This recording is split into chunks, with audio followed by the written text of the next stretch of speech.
सतोंकार तन गुरु गुरबाणी। हुक्म अंदर सबको बाहर हुक्म न होए, नानक हुक्म जे बुझे ताहों में कहे न कोई। इन पंक्तियों के जरिए जो हम जैसे आम जीवों को समझाने की कोशिश की गई, कहा गया कि हुक्म अंदर सबको, भाव हुक्म के भीतर जो कुछ भी हो रहा है, किसी के हुक्म के अधीन ये सब हो रहा है। और वो इस हुक्म को कौन समझ सकता है जिसके भीतर हौमे नहीं है, घुमान नहीं है, अहम नहीं है। और आसान सी बात कही गई, हुक्म। हुक्म का मायने क्या है, जिसे हम ऑर्डर कहते हैं। और हमें जीवन में ये समझ नहीं आई, हुक्म करना और मिन्नत करना। हमारे जीवन में ये दो शब्द बहुत अहमियत रखते हैं, हुक्म करना और मिन्नत करना। अब जीवन में ये समझ लें कि हुक्म कौन कर सकता है और मिन्नत कौन कर सकता है। हुक्म क्या है और मिन्नत क्या है। हुक्म वो कर सकता है जो ऑथराइज है, जिसे मान्यता प्राप्त है, जिसे मान्यता मिली है, तो हुक्म दे सकता है, कर सकता है। जैसे किसी देश का राजा, कोई राष्ट्रपति, कोई मंत्री, या घर का कोई बड़ा बुजुर्ग, जिस शहर में हम रहते हैं, जिस ग्राम में हम रहते हैं, वहाँ का जो मुखी है, या वो जिसे हम न्यायाधीश कहते हैं, जज कहते हैं, ये कुछ जीव ऐसे हैं जो हुक्म कर सकते हैं, जो ऑथराइज हैं हुक्म देने के। अब दूसरी तरफ बात आती है, मिन्नत कौन करता है। मिन्नत वो करता है आमतौर पे जो गरीब है, जो ज़रूरतमंद है, जिसे जीवन में मांगना है, जिसने हाथ या झोली फैलाई है, वो है मिन्नत करता। वो मिन्नत कर सकता है, उसे मिन्नत करनी पड़ती है। अब के समय में जो जीवन हम जी रहे हैं, चाहे हम इस हाल में हैं, चाहे हम उम्र में, चाहे हम अपनी बुद्धि से, चाहे किसी भी हाल में हों, किसी भी हाल में हैं, आज हम मिन्नत नहीं करते, आज हम मिन्नत नहीं करना चाहते। आज उस समय से, जिस समय में एक प्राणी, एक जीव हुक्म करता था और हजारों लाखों सुनते थे और उसकी मिन्नत करते थे। अब के समय में चाहे जिस भी ओहदे पे जीव हो, वो जो ऑथराइज है उसने तो हुक्म करना है, पर वो जो मिन्नत की अवस्था में है किसी भी रूप में, वो आज हुक्म करने लगे हैं। समय परिवर्तन हो गया। आज मिन्नत कोई नहीं करना चाहता। हर एक जीव हुक्म करना चाहता है, पर हुक्म मानना नहीं चाहता। परिवार में देखें, वो भाव, वो डर, वो जो बच्चों के जीवन में अपने माता पिता का डर जो होता था, वो जो बच्चे अपने जीवन में अपने माता पिता के समक्ष मिन्नत करते थे। जीवन के उदाहरण समझें, घर से शुरू करते हैं। वो जो बच्चे मिन्नत करते थे, आज वो हुक्म करते हैं। किसी भी उम्र में उन्हें वो भाव, वो भय, वो डर नहीं आता। वो डर आज किसी के भीतर नहीं है।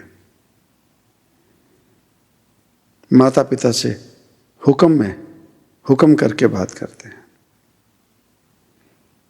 वो रिश्ता जो शिव और शक्ति का माना जाता है, जिसे हम पति पत्नी कहते हैं, आज उस रिश्ते की अगर बात करें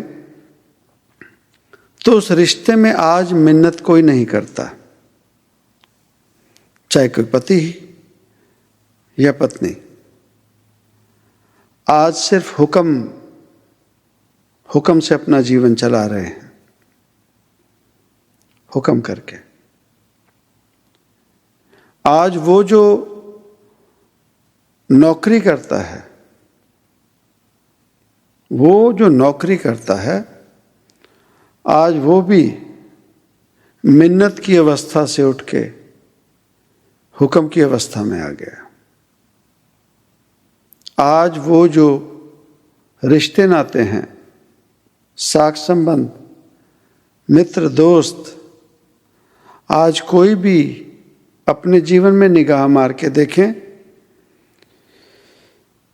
मिन्नत कोई नहीं करता, हुक्म सभी करते हैं। अब ये हुक्म है क्या, ऑर्डर है क्या? ये हुक्म या ऑर्डर और कुछ नहीं, वो जिसे माया कहते हैं, अंग्रेजी में जिसे स्टार्च कहते हैं,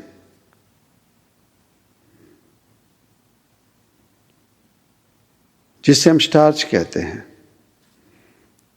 वो कपड़ा जो मुरझाया होता, स्टार्च कर दें, उसमें अकड़ान आ जाती है। उसी मुर्दे में, उसी मुरझाए हुए कपड़े में स्टार्च लगा दें, अकड़ान आ जाती है। और वो अकड़ान हमेशा के लिए नहीं होती, वो अकड़ान परमानेंट नहीं होती। वो कुछ एक पल, कुछ समय के लिए वो माया कपड़े पे लगती है, वो स्टार्च कपड़े पे लगता है, उसे अकड़ान देता है। अब वो जिसे हम हुक्म कहते हैं, जिसे हम जीवन में लेके चले हैं, वो स्टार्च है। और वो स्टार्च है माया पैसे के रूप में, अपने आप पे खूबसूरती के रूप में,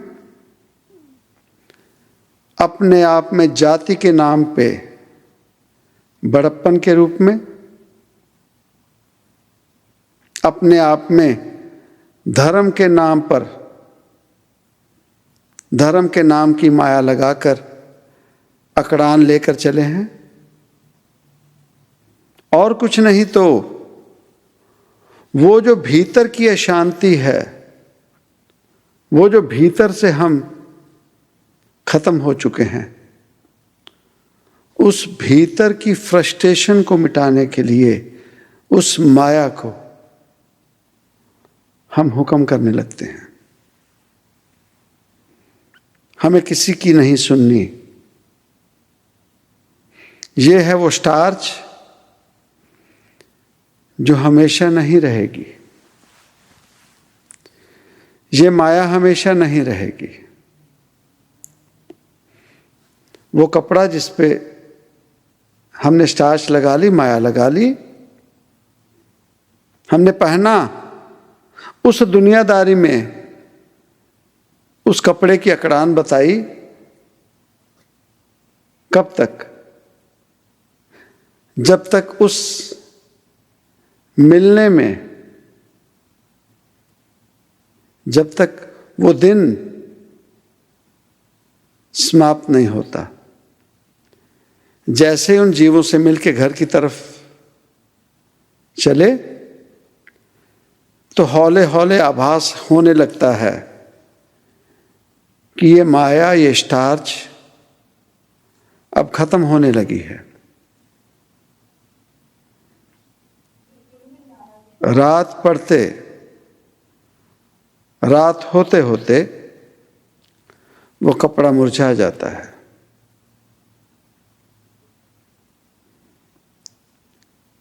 ये हमारे जीवन का खेल है। हम किसी भी रूप की माया बाहर उस दुनिया को दिखाने के लिए उस स्टार्च का, उस माया का अपने जीवन में इस्तेमाल लाते हैं और किसी को कुछ नहीं। इसीलिए कबीर साहब ने भी कह दिया, बड़ा हुआ तो क्या हुआ, जैसे पेड़ खजूर, पंथी को छाया ना दे, फल लागे अत दूर। अपने घुमान में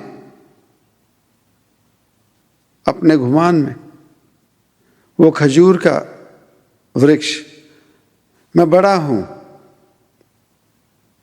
पर कभी जीवन में सोच के देखा कि वृक्ष का जीवन क्या है? वृक्ष का जीवन अपने लिए नहीं, औरों के लिए है। अपने लिए वृक्ष कभी नहीं जीता।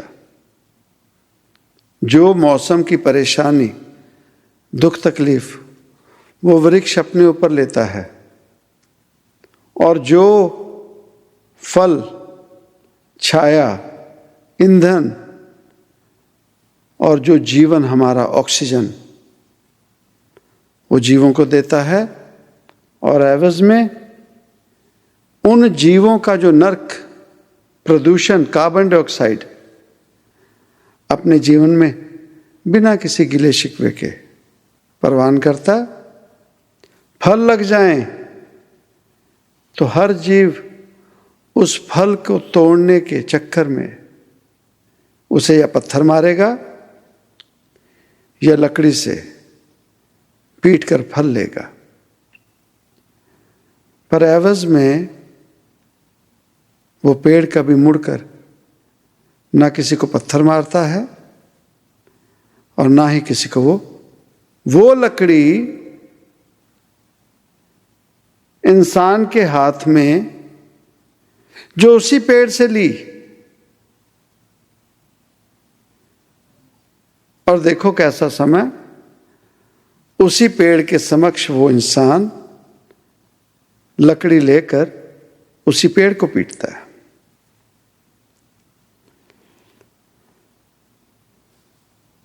अपने आप की औकात हम भूल गए। उस माया लगने से हमारे भीतर अकड़ान आ गई। हम सभी अपने आप में राजा हो गए। अब प्रजा कोई नहीं रही। अब इस अवस्था में कोई जीव नहीं रहा। अब हर जीव अपने आप में अकड़ान में है। पर परेशानी ये हुई,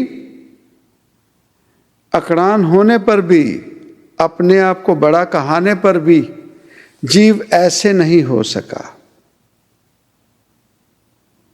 जीव ऐसा नहीं हो सका।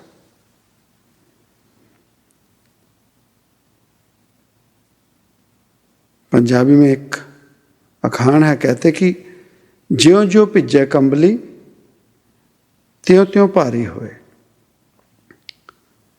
कंबली भाव कंबल लिया ना किसी ने ओढ़ा है अगर, तो अगर वो गीला हो जाए, ऊन का बना होता कंबल, अगर वो भीग जाए, गीला हो जाए, तो उसमें भारीपन आ जाता है, भारा, उसमें ठहराव आ जाता है। हमारे जीवन में हम देखें, अपने आप में हमारे भीतर कितना ठहराव है। आज हम किसी की कही बात सुन नहीं सकते, किसी को कह के जाने नहीं दे सकते। भीतर ठहराव खत्म हो गया। भीतर ठहराव खत्म हो गया। देखिए कितनी दुविधा है। सत्संग सुनना है, पर सत्संग में हमें वो बातें सुनाई जाएं, हमें सत्संग में भी वो माया दी जाए, स्टार्च दी जाए, या हमें धर्म के नाम की माया लगाई जाए। फलां धर्म अच्छा है,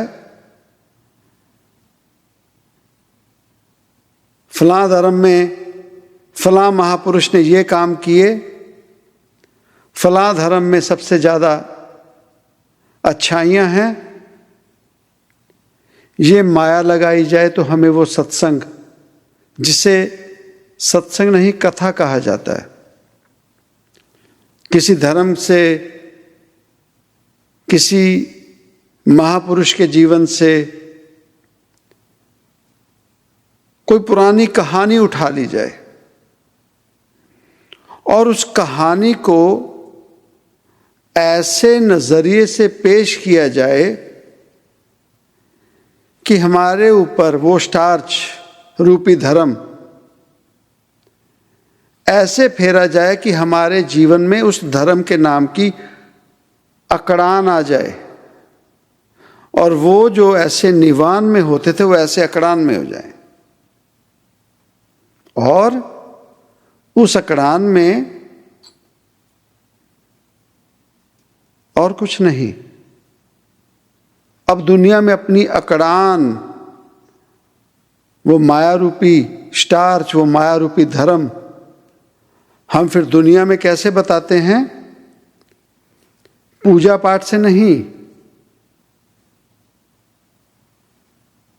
शस्त्रों से, वेपन से, हथियारों से हम अपनी माया आज इस ढंग से दुनिया में बता रहे हैं। ये कैसा सत्संग जिसमें ना किसी रब की बात की जा रही, ना किसी धर्म की बात की जा रही। अब हम अपने जीवन में देखें, वो जिन्हें हम महापुरुष कहते हैं, रामचंद्र महाराज जी, वो किस युग में आए जिसे हम त्रेता युग कहते हैं। अब उन्होंने अपने जीवन में जो कुछ भी किया, अच्छा किया बुरा किया, जैसा भी किया, अब हजारों सालों से वही कहानी सुनते सुनते हम जैसे जीवों के जीवन में क्या फर्क आया या क्या फर्क आएगा।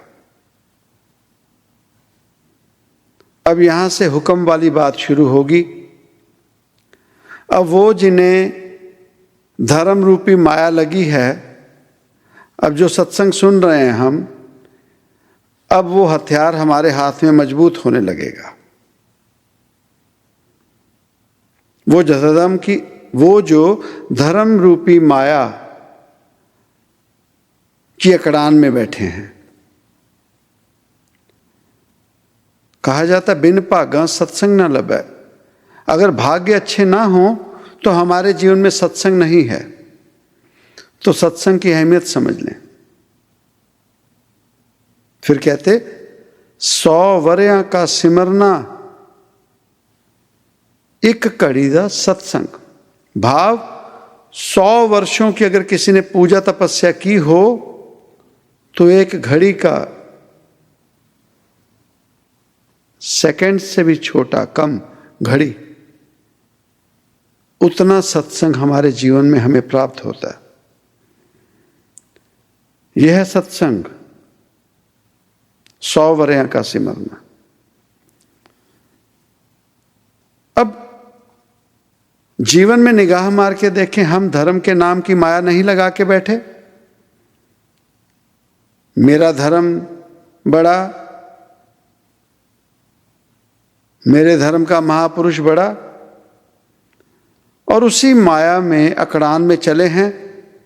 और जैसे किसी को अपना माया लगा, स्टार्च लगा कपड़ा बाहर दुनिया में दिखा के जब जीव रात में घर वापस आता है तो उसकी सच्चाई वो कपड़े उतारने में है, वो शरीर में।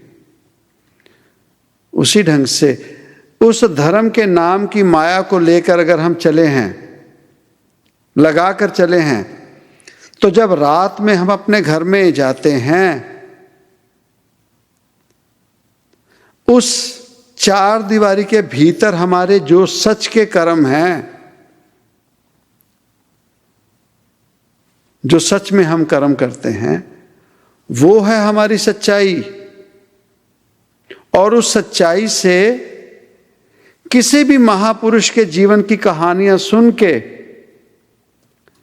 अगर हमारे जीवन में तब्दीली नहीं आई तो हम जानते हैं इस माया का हमारे जीवन में कोई फायदा नहीं होगा। हम रब की दरगाह में जाते हैं, किसी पूजा धर्म स्थल पे जाते हैं, तो किसी ने धर्म की माया ले ली, अब किसी ने वो पैसे के रूप की जो माया है, जिसे हम लक्ष्मी कहते हैं। हमें यही नहीं पता कि लक्ष्मी कौन है, लक्ष्मी क्या है। वो जो पैसा है वो लक्ष्मी नहीं है, वो माया है। इसीलिए तो कहा जाता है ना, माया धन। माया का मायने क्या है? वो जो हाथ नहीं आती, माया वो जो अकड़ान देती है। अब जाते हैं धर्मस्थल पे, अब दूसरी माया मांगते हैं, हमें और पैसा दे, हमें और पैसा दे, हमें और माया लगा। अब वो माया लेके हम आते हैं। अब देखें, जीवन में कोई ऐसा जीव है जिसने अगर किसी भी धर्मस्थल में, जहां बहुत मान्यता है, माना धर्मस्थल, वहीं वो जिन्हें हमने रब के घर बना के रखा है, वो जो चार दीवारियों को हम सजा कर रखते हैं, वो जहां लाखों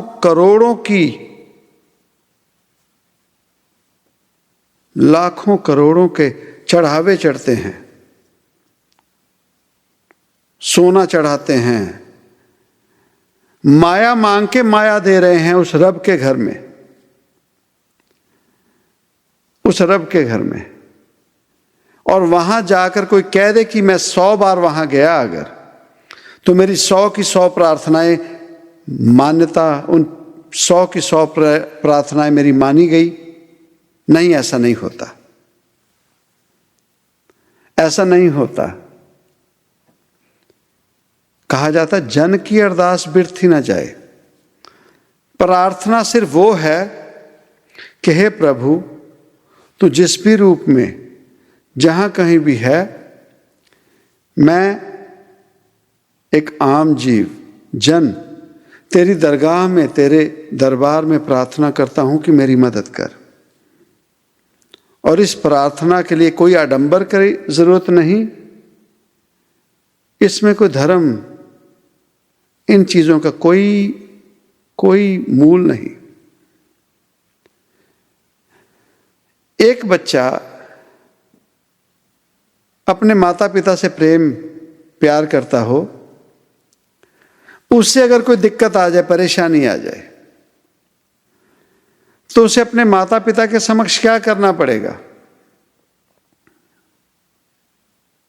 अब कई बंदों को ये बातें नहीं पसंद, अब सत्संग में तो आगे सुनना पड़ेगा। अब माता पिता से अगर प्रेम हो, तो उससे अगर किसी चीज की जरूरत हो, तो अपने माता पिता को कहेगा मुझे इस वस्तु की जरूरत है, मुझे ये चीज दे दो। उसे उसके समक्ष जाकर कोई आडंबर तो नहीं करना पड़ेगा। अगर बच्चे को परेशानी है, अपने माता पिता के समक्ष जाकर सीधा कहेगा कि मुझे ये परेशानी है, मुझे दिक्कत है, मेरी मदद करो। अब यही अवस्था इस जीवात्मा की, हम इंसानों की उस रब के समक्ष है कि हे प्रभु, ऐ मेरे पिता, ऐ मेरी माता, मुझे ये दिक्कत है, परेशानी है, मुझे मेरी मदद कर। ये करने की बजाय जितने हम आडंबर करते हैं वो माया रूप, तो वो जो लाखों करोड़ों उन जगहों पे दान दक्षिणा देते हैं, बजाय कभी जीवन में ऐसा आया कि हमारे इर्द गिर्द कोई गरीब जीव, कोई बच्चे जो पढ़ाई नहीं कर सकते, किसी घर की बच्चियां जो शादीशुदा हैं पर शादी नहीं हो सकती, वो जो बीमारी से ग्रस्त हैं, उनकी कोई मदद कर दी जाए, वो दान दक्षिणा उस रब के घर में परवानी जाएगी, या वो दान दक्षिणा उस घर में गए, उस घर से माया मांगी और माया चढ़ा दी वापस। इसी में अगर हम खुश हैं, बहुत बढ़िया। कहीं जाति के नाम पे धर्मस्थल बन गए, इस धर्मस्थल में इसी जाति के जीव आ सकते हैं, इस धर्मस्थल में इसी जाति के जीव आ सकते हैं। यही है हुक्म, यही है माया, यही है आपस में इंसानों की दूरी, और यही है इंसानों की उस रब से दूरी। उस रब से दूरी करके बैठे हैं और अपने आप में बहुत खुश हैं। अपने आप में पता नहीं किस बात का गुमान लेके बैठे। कभी हमें सोच नहीं आती, कभी विचार नहीं कर सकते कि हम कैसा जीवन जी रहे हैं, सुख क्या है, सुख किसमें है। कभी हमने आभास किया कि वो बर्तन जो ऐसे हो और खाली हो, उसी में कुछ पड़ता है। बर्तन पर ढक्कन लगा लें, बर्तन को औंधा रख दें तो अमृत भी अगर कोई उसमें डालने की कोशिश करे तो नहीं पड़ेगा। कारण या ढका पड़ा है या भरा पड़ा है। जीवन में हमें अपने आप से सवाल करना पड़ेगा, हम खाली हैं कहीं से या हम भर चुके हैं या हम अपने आप को ढक चुके हैं। इसलिए हम मिन्नत नहीं कर सकते, इसलिए हम हुक्म करते हैं और हुक्म हर एक जीव को अपने अधीन, अपने हुक्म के अधीन रखना चाहते हैं। और इस सब चक्कर में वो जिसे हम भगवान कहते हैं वो हमारे जीवन में कहीं भी नहीं है, वो हमारे जीवन में कहीं भी नहीं है। अगर सच में रब हमारे जीवन में होता तो आज जो हमारे प्रकृति की, हमारे इर्द गिर्द जो हालात हो चुके हैं, आज जो हमारे जीवन में हमारे घरों के हालात हो चुके हैं, आज हमारे जीवन में जो हमारे खुद के भीतर अपने आप के जो हाल हो चुके हैं, जो सच में हम जानते हैं, दुनिया में जितना भी छुपा लें, जो सच में हम जानते हैं, उसके बावजूद हम अपने बर्तन को खाली नहीं करेंगे। हम अपने बर्तन को जो ढक के बैठे हैं उसे खाली नहीं करेंगे, खाली नहीं करेंगे। वही पुराने आडंबर उन्हीं पुराने आडंबरों में फंस के बैठे हैं, उनसे उठना नहीं चाहते। पर याद रखें, वो जिसे हम रब, जिसे हम ओंकार कहते हैं, वो ना कभी नया हुआ और ना कभी पुराना हुआ।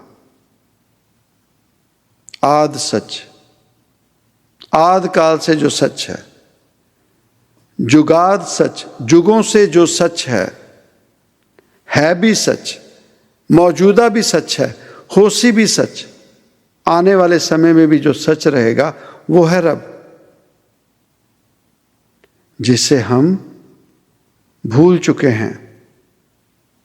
या जैसे हम अपने बच्चों को पालते हैं, वो हमारी आज्ञा में ना हो, दुनिया में कहते रहें ये हमारे माता पिता हैं, हम इनकी संतान हैं, और आज्ञा में ना हो, तो दुनियादारी चलाने के लिए माता पिता भी कह देते हैं हाँ, पर भीतर से जो रिश्ता सच का होता है, जो माता पिता के भीतर से वो जो बद्दुआएं निकलती हैं, वो दुआएं काम नहीं करती। वही हाल हमारा आज रब के साथ हो गया। कहने में हम कहते हैं रब, रब को मानते हैं कहने में।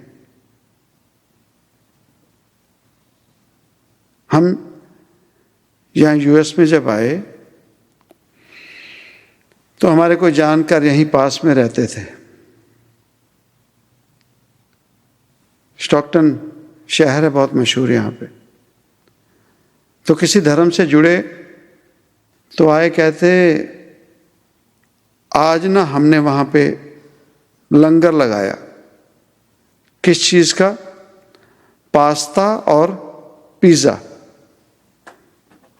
जो जिया जनता है, संगत आई, खुश हो के उन्होंने खाए, वाह वाह हो गई हमारी। अब सोच के देखें, वो जो जिस रब के नाम पे हम चले हैं, अगर उन्हें हम नानक पातशाह ही कहते हैं, तो नानक पातशाह भाई लालो के घर गए, मलिक भागो के पास नहीं गए, उन्होंने रूखी सूखी रोटी साग के साथ वो खा ली। उस समय अगर वो पकवानों में नहीं गए तो आज इटालियन फूड खा के वो खुश हो जाएंगे। वो रामचंद्र महाराज जी जिन्होंने भिलनी के जूठे बेर खाए, वो शिरडी के साईं बाबा, वो जो अपने जीवन में एक झोली टंगी होती थी, आज उन्हें जो भोग लग रहे हैं उनके नाम पे, वो खुश होंगे। वो जिन्हें हम कार्तिकेय कहते हैं, उनके जीवन का सैक्रिफाइस हम समझ सकते हैं।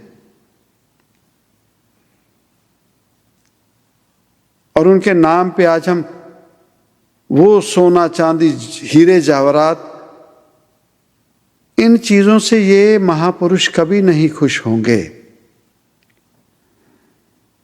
हम अपने आप में अपने आप को खुद को बेवकूफ बना रहे हैं। इन चीजों से वो रब नहीं मानता। जब न्यूयॉर्क में थे तो वहां डेरे में क्या करते थे, सत्संग होना तो हर एक जीव सेल फोन लेके आ जाता था, फोन अंदर। तो पागलों की तरह बीच में सत्संग हो रहा है, बीच में फोन लगे हैं। तो सबको कह दिया कि आज के बाद जब सत्संग होगा तो आप जब डेरे में आओगे तो वहां जहां आप अपने शूज उतारते हो जोड़े, वहां एक सेवादार खड़ा होगा, अपना फोन वहीं जमा करवा दो, आप फोन भीतर लेके नहीं आ सकते। संगत नाराज हो गई, डेरे आना बंद हो गए। हमने कहा कोई बात नहीं, अगर सौदे में दम हो, सच्चाई होगी तो देखी जाएगी। डेरा खाली हो गया, जीव नहीं आए। हौले हौले हौले हौले कर हुआ वही कि आप फोन बाहर रख के आओ। एक फकीर जिसने परवाह नहीं की रिश्तों की नाराजगी की, तो आज धर्मस्थलों में आज कोई भी जीव खड़ा होकर जीवों को नहीं कह सकता कि इस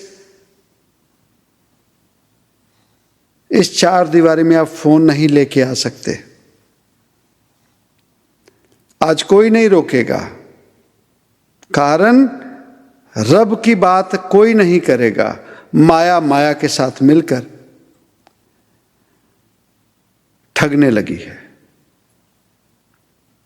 ना वो जो धर्मस्थलों में बैठे हैं ना वो रोकेंगे, और वो जो माया रूप लेके जाते हैं। हम गुरु घरों में धर्मस्थलों में क्या अपनी स्टार्च ही तो बताने जाते हैं। कितनी ज्यादा माया हम जैसे जीवों को लगी है। आज कोई नहीं रोकेगा वो सेल फोन कि गुरु घरों में धर्मस्थलों में मत लेके आओ। आज घरों में नर्क हो गया। आज कोई माता पिता अपने बच्चों को नहीं रोक सकता, सेल फोन के साथ मत खेलो, सेल फोन छोड़ दो। क्यों? वो माता पिता खुद उस माया में फंसे हैं। वो माता पिता खुद उस माया में फंसे हैं। तो रब कैसे मदद करे?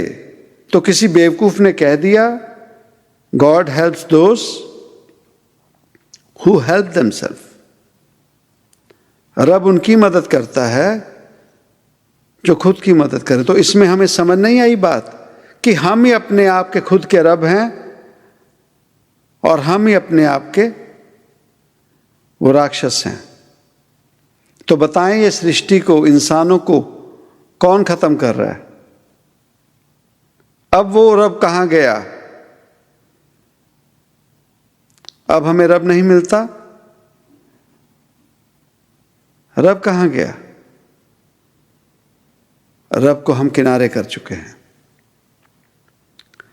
रब को किनारे कर चुके हैं। ऐसे हालातों में सत्संग क्यों पसंद आएगा हमें? पर जीव शीशा देखने से डरता क्यों है? शीशा झूठ थोड़ी बोलेगा, दर्पण झूठ थोड़ी बोलेगा। गुस्से में जीव दर्पण तोड़ दे, क्यों तोड़ा? भीतर से मुझे मेरी बदसूरती बताता है। उस आईने का क्या कसूर? तो सत्संग क्या है? और कुछ नहीं, आईना है। अब सत्संग पे आना बंद कर दें, सत्संग छोड़ दें। क्यों यहां वो कहानियां नहीं सुनाई जाती?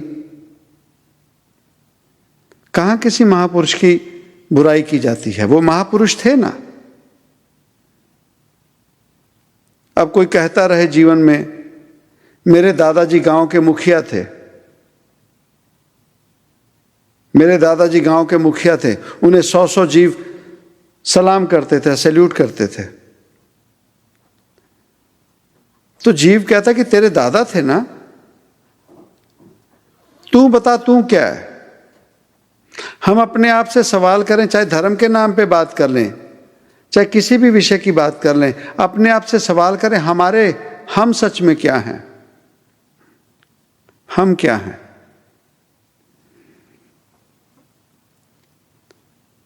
इस बात का जवाब हमारे पास नहीं है। डॉक्टर के पास जाएं, डॉक्टर हमारी नब्ज पकड़ के हमारा रोग बता दे और हम जान भी लें कि हां सच में मुझे ये रोग लगा है, सच में मुझे ये रोग लगा है, उसके बावजूद हम डॉक्टर से दूरी कर लें। डॉक्टर को बुरा भला बोलने से हमारे भीतर का रोग खत्म नहीं होगा। अगर डॉक्टर ने बता दिया तुझे ये रोग है, चाहे उस डॉक्टर से दवा ना लें, हौ में गुमान में, पर किसी ना किसी डॉक्टर के पास जाकर दवा जरूर ले लें, दवा जरूर ले लें। एक का संग सुहागनी, सुहागन एक की होती है। वो जो एक से ज्यादा के साथ अपना रिश्ता रखे वो सुहागन नहीं। ये जीव आत्मा जो सच में हम हैं, हमें भी किसी एक के साथ अपना संग बनाना पड़ेगा। इस कामन को, इस स्त्री रूप जीव आत्मा को एक की होना पड़ेगा। एक से ही शादी हो सकेगी, एक से ही शादी होगी। वो सर किस काम का जो हर दर पे झुके? कहां से मन्नत पूरी हुई, कहां से कृपा हुई, सब कंफ्यूज बैठे हैं। तो सोच के देखें, किसी दोस्त पे हम फेवर कर दें, मदद करें, और एवज में वो हमें थैंक्स करने के बजाय किसी तीसरे को थैंक्स करता रहे, तो हमें अच्छा लगेगा, बुरा लगेगा? अब हमें भी पता नहीं किस रब ने हमारा जीवन में कोई सुधार किया, फायदा किया, और किस भगवान का हम शुक्रिया अदा कर रहे हैं। अपने आप में कंफ्यूज होकर बैठे हैं। जीवन सच में ये नहीं है साध संगत जी। जब कहा गया हुक्म अंदर सबको बाहर हुक्म ना कोई, उस रब के हुक्म में जो उसका हुक्म मानकर परवान करके चलते हैं, नानक हुक्म जे बुझे, वो नानक पाशाह कहते हैं, वो जिसे वो समझ आ जाए हुक्म, उसके भीतर का हौमै घुमान, वो हुक्म देना, वो खत्म हो जाता है। उसमें एक अच्छाई आती है।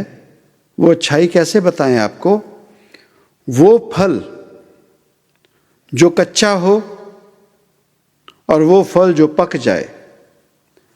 फर्क क्या होता है? वो जो कच्चा होगा वो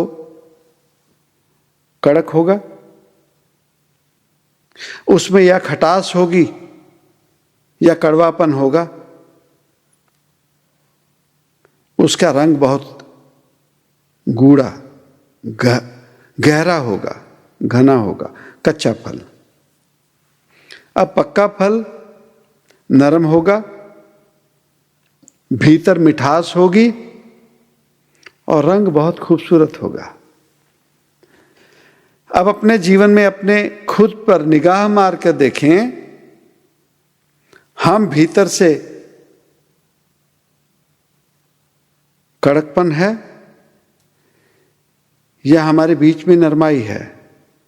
किसी के लिए हमारे दिल में दया भावना है या सिर्फ ईर्ष्या है, द्वेष है? अपने आप को चेक कर लें। हमारे भीतर खटास है, कड़वाहट है, हमारे बोलों में, किसी के साथ बात करने पे हमारे बोलों में कड़वाहट है, खटास है, या हमारे बोलों में मिठास है? और रंग खूबसूरती आ ही जाती है जब भीतर में सच्चाई हो।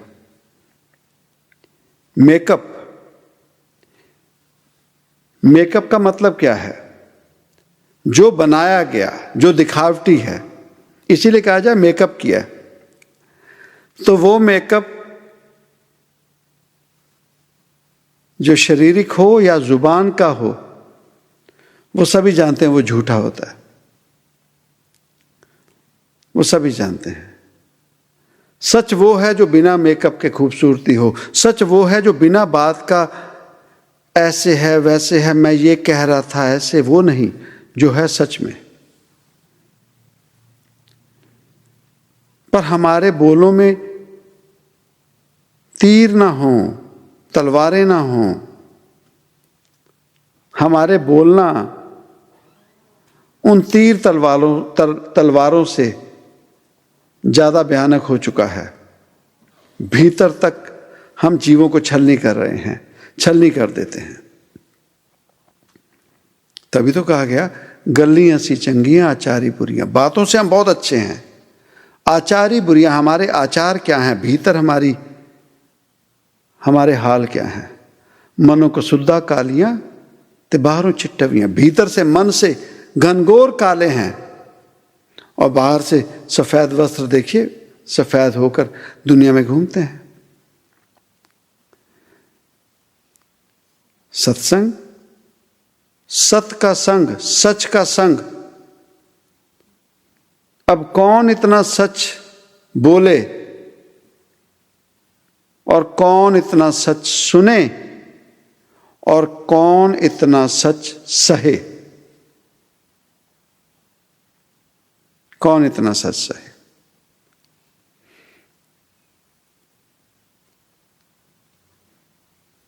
जहां से हम पीछे आए, न्यूयॉर्क से भी, या यहां भी कैलिफोर्निया में भी, वो जो पुराने मिशन के साथ संगत जुड़ी हुई थी, वो हमें शिक्षा देते हैं कि ये कमी रह गई, ये कमी रह गई, ये कमी रह गई, इन चीज़ों को इम्प्रूव करो। जो कि हम उन चीज़ों में पड़े भी नहीं, हमें सलाह दी जाती, पर वो खुद जीव उन्हीं हालों में रहना चाहते हैं। जो बातें सिखाई जाती थी, तुम्हें कर दिया गया, करना कराना हो गया, तुम्हारे ऊपर किसी ने जादू कर दिया, ये कर दिया, खुद उन्हीं बातों में रहना चाहते हैं। खुद नए गोविंदराम बाबा जी की बात नहीं सुनेंगे कि ये सिमरन की बात करते हैं, नाम सुमरन की बात करते हैं, अपने आप के भीतर जाने की सच की बात करते हैं। शिक्षा देंगे, शिक्षा देंगे, खुद सबक नहीं ले सके। दीवाना मस्ताना। हमारे जीवन में भी पिछले महीने इम्तिहान ख़त्म हुआ एक, जहाँ हमें हुक्म किया गया था कि यहाँ कैलिफोर्निया आके दीवाने और मस्ताने बन के रहना। कारण वो जो टूट गए झूठ के साथ, वो तो चले गए। अब वो जो तुम्हारे साथ चले हैं, वही जो तुम्हारे पास खुद अपनी दुख तकलीफ आके सुनाते थे, वो जो जीवन भर तुम्हारे समक्ष रोते रहे, उनके समक्ष अभी आपको बावला बन के जाना पड़ेगा। हमने 2 साल यहां आके यही किया। कारण हुक्म है अंदर सबको, हमें भी हुक्म था ये करना पड़ेगा। ठीक है दाता, आपको जो मंजूर। कहते वो जो आपके समक्ष खुद बेवकूफ होकर खड़े होते थे, जब तक वो आपको शरेआम पीठ पीछे बेवकूफ ना कहें, तब तक हम आपको परवान नहीं करेंगे। और आज संपूर्ण पुरानी संगत हमारे साथ उस हाल में हो गई, और हमें खुशी हुई कि उस ओंकार के इम्तिहान में हम पास हो गए। उस ओंकार के घर में हम परवाने गए। आज वो शंका में पड़ गए, हमें बेवकूफ मान के चले हैं। तो ये हमारी इम्तिहान, ये हमारा इम्तिहान हुआ। तो बीइंग बाबा जी अगर हमारा इम्तिहान हो सकता है, तो आम जीव वो कहां बचते हैं? रोजाना नित्य इम्तिहान हो रहा है। देखिए ना, कितनी बड़ी बेवकूफी की बात। जिस आश्रम में सेवा की 10 साल, संगत के पैसे का जो हेर फेर हुआ सभी जानते हैं, पुरानी संगत सब जानती है। उसके बावजूद बाबा जी से नाराजगी, बाबा जी को बेवकूफ़ी, यही हमें चाहिए था। कारण कि हमें भी ओंकार के घर से ये हुक्म हुआ था, जो उस सच्चाई में खड़े नहीं हो सके बाबा जी, वो जीवन में नहीं रहने चाहिए तुम्हारे साथ। तो आज ये हमें खुलासा करना था। कारण आप सभी के संग और उस रब की कृपा से आज ये जो नदर गोविंद फाउंडेशन, इसने आज 2 साल पूरे हुए। आज नदर गोविंद फाउंडेशन का जन्मदिन है। और वो जो रब जिसे हम ओंकार कहते हैं, पारब्रह्म कहते हैं, परमेश्वर कहते हैं, खुदा कहते हैं, अल्लाह, रब, जिस भी नाम से, उस रब ने इस गरीब पर कृपा करके एक नए नाम के साथ, सत ओंकार के नाम के साथ हमारे जीवन में हम पर कृपा की और हमें चुनकर ड्यूटी दी कि दुनिया में अब इस नाम का, आपने सत ओंकार के नाम का नारा देना है।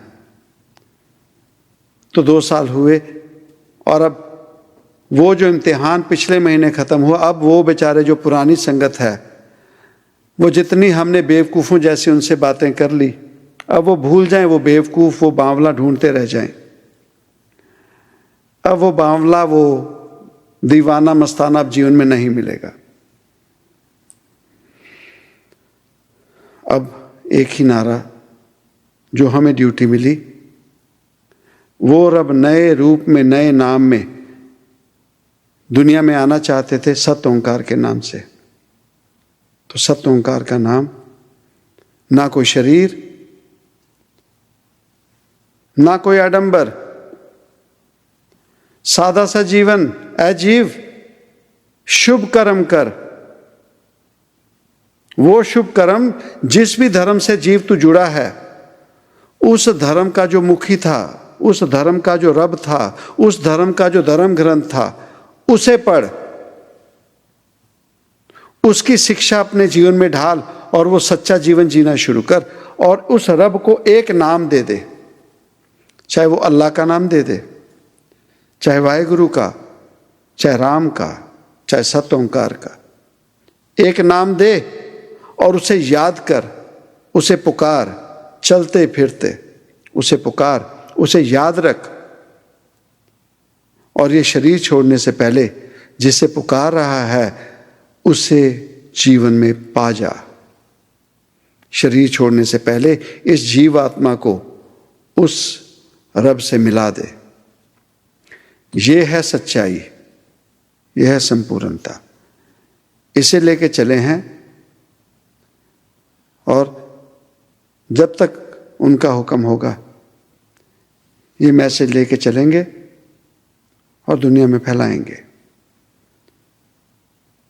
साथ मिला शुक्र, नहीं मिला घर बैठ के भी यही बात करेंगे, सत ओंकार, सत ओंकार। भाव वो रब ही सिर्फ सच है। माया, रिश्ते नाते माया,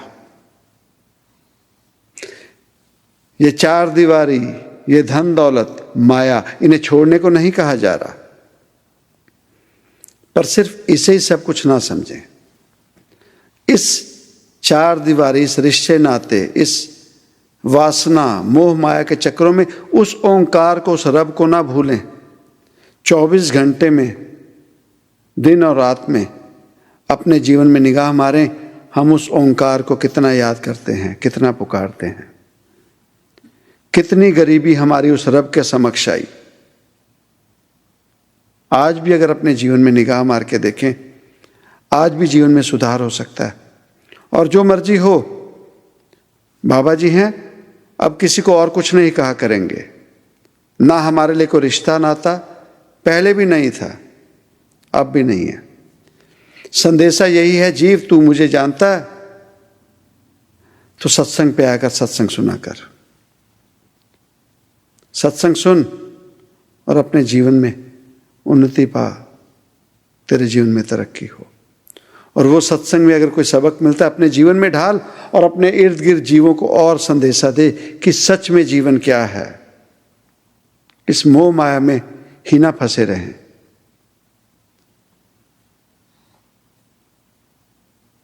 कहते ना, रब एक गुंजलदार बुझारत।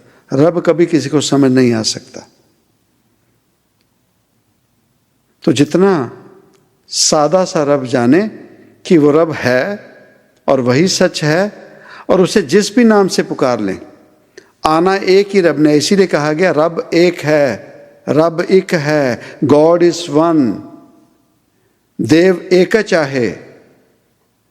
किसी भी भाषा में कहो, हम जब कहते हैं रब एक है, तो जिस भी नाम से पुकार लें, रब उसी ने एक ने ही आना है। नाम हमने दिए हैं उस रब को, ये हमारे दिए गए नाम हैं। हमने रब को नाम दे देकर उसे पुकारा। सो जीवन में निगाह हमारे साथ संगत जी, अगर किसी फकीर का संग होता है, सत्संग पे अगर हम आते हैं, सच सुनने की और सहने की क्षमता रखें, तब हमारे जीवन में बदलाव आएगा, फर्क आएगा। नहीं तो हमारा ये मनुष्य जामा, ये मनुष्य जीवन जो मिला है, बहुत ज़्यादा नर्क हो चुका है और इससे ज़्यादा घना होते जाएगा।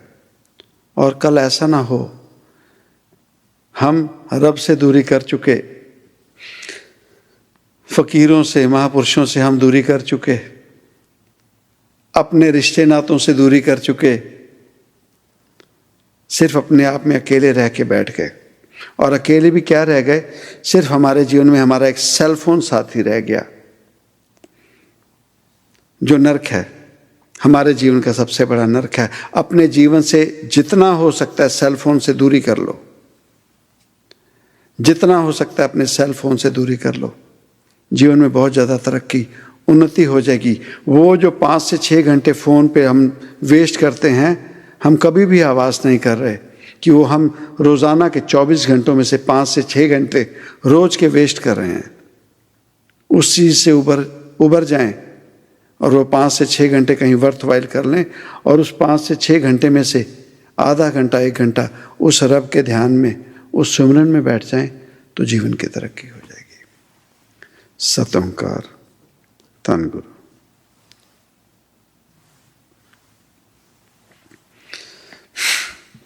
सत ओंकार सत्संग जी, बड़ी कृपा हुई, उस रब के घर का एक और सत्संग हम जीवों को मिला। कोटान कोट धन्यवाद उस रब का, जो आज भी इस कलयुग में और इस अमेरिका जैसी धरती पे